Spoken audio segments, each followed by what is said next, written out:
16 days into the most explosive military confrontation the Middle East has witnessed in a generation, the world is watching two adversaries locked in a dangerous dance of defiance.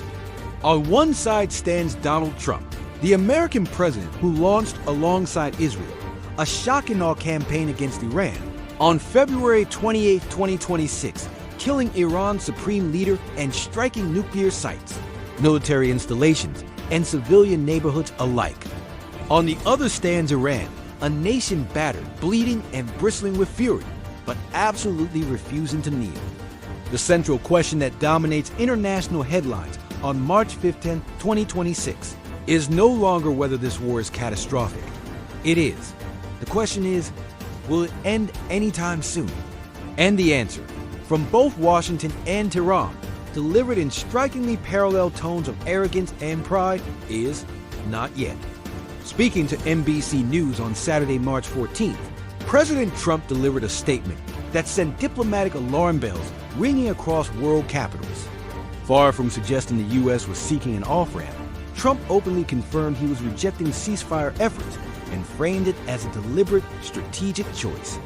Iran wants to make a deal, and I don't want to make it because the terms aren't good enough yet. The sentence was as revealing for what it admitted as for what it refused. Trump acknowledged Iran's desire to negotiate, a remarkable concession that directly contradicted his own administration's earlier narrative that Iran was an implacable enemy with no interest in peace. But in the same breath, he made clear he intended to keep the bombs falling until he could extract a better price. What does good enough mean to Trump? The answer became clearer as the day wore on. Trump has signaled repeatedly that any acceptable settlement must go far beyond a ceasefire. It must include the complete, verifiable dismantlement of Iran's nuclear program, an end to its ballistic missile development, and the cessation of its support for regional proxy forces in Lebanon, Iraq, Yemen, and Gaza. This is not a ceasefire framework. This is effectively a demand for Iran's total strategic capitulation. A senior White House official confirmed this posture to Reuters, bluntly stating, "He's not interested in that right now, and we're going to continue with the mission unabated."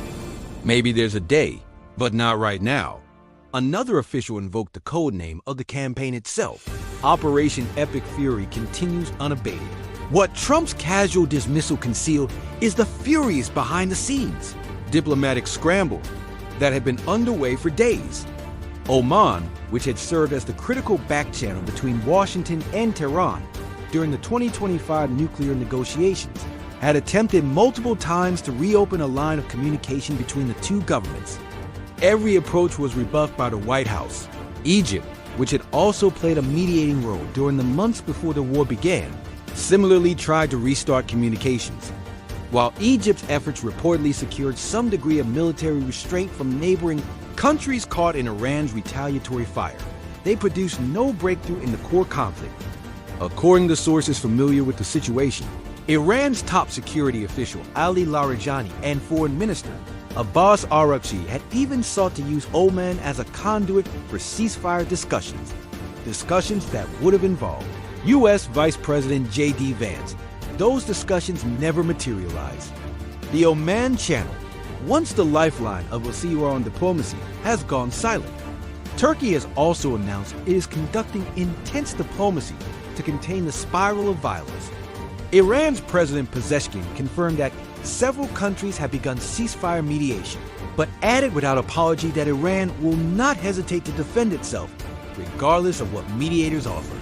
The picture that emerges is of an international community desperately knocking on a door that both sides, for their own strategic reasons, are refusing to open.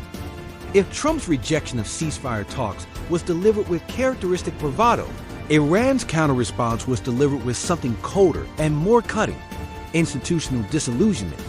Speaking to PBS News, Iranian Foreign Minister Abbas Araghchi wooed out negotiations with the United States entirely, not just for now, but potentially forever, citing what he called a very bitter experience. I don't think the question of talking with Americans or negotiation with Americans once again would be on the table, because we have a very bitter experience of talking with Americans. The bitterness Araghchi references is specific, documented, and deeply felt in Tehran. In late February 2026, Iran and the United States had completed 3 rounds of nuclear negotiations in Geneva, mediated by Oman. Both sides described the atmosphere as serious and constructive. American negotiators themselves acknowledged they had made big progress. Then, on February 28th, with those talks still formally in progress, the U.S. and Israel launched their surprise attack. For Iran, this was the ultimate betrayal. Diplomacy had been used as a cover for military preparation. The table of negotiations had been pulled away the moment Iran sat down at it. Araghchi did not disguise his contempt. After 3 rounds of negotiation, and after the American team said itself that we made big progress, still they decided to attack us. So I don't think talking with Americans anymore would be on our agenda. This was not mere rhetoric. It reflected a strategic conclusion drawn by Iran's entire leadership apparatus, that talking to Washington buys time for Washington to bomb you. The lesson has been internalized at the highest levels of the Iranian state. To understand why Iran categorically refuses negotiations, you must understand the full arc of betrayal that brought both countries to this point. When Trump returned to the White House in January 2025, he immediately reinstated his maximum pressure campaign, sanctions, military buildup, threats, to force Iran into a new nuclear deal. He set a 60-day deadline for Iran to reach an agreement, warning of bad things if it failed. Talks began on April 12, 2025 in Muscat, mediated by Oman. For months, negotiators met, progress was reported.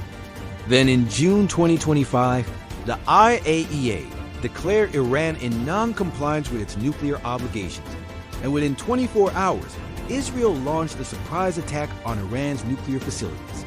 The U.S. joined the strikes. A 12-day war was fought. A ceasefire was brokered. Iran's nuclear program was set back by an estimated 1 to 2 years. Then in early 2026, talks resumed again in Geneva. Both sides again described the atmosphere as constructive. Then, on February 28, 2026, the Second War began with the assassination of Supreme Leader Ali Khamenei and the largest U.S. Israeli military operation ever launched against Iran. For Iran, the pattern is now undeniable. Negotiations are not a path to peace. They are a runway for the next attack. The IRGC, which effectively controls Iran's military posture, has drawn the most radical conclusion from this pattern. According to a senior Iranian source quoted by Reuters, the Guards' position is unambiguous.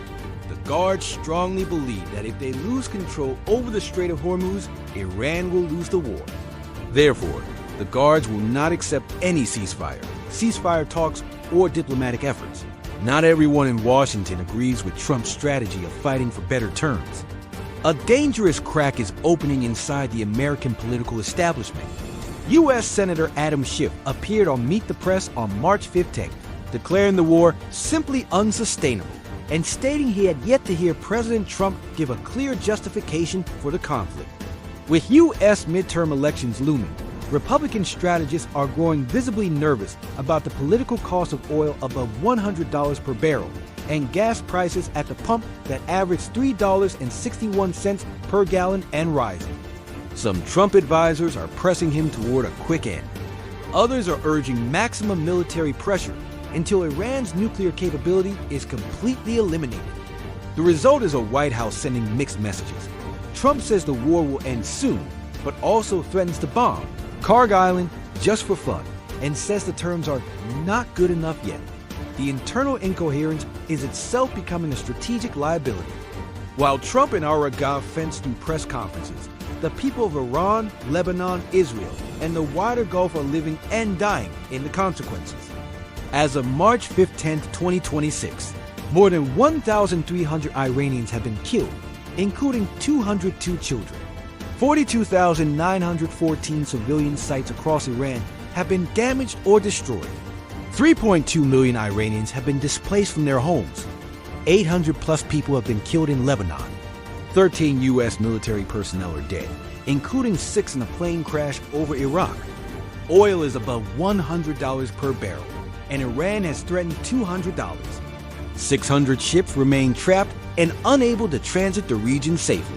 The UN's humanitarian chief has warned that war does not stay neatly within borders. It tears through markets, supply chains, and food prices. Germany's chancellor has warned there is no joint plan for how this ends. The world is watching a war prosecuted with maximum force and minimum diplomatic imagination. Trump, the terms aren't good enough yet.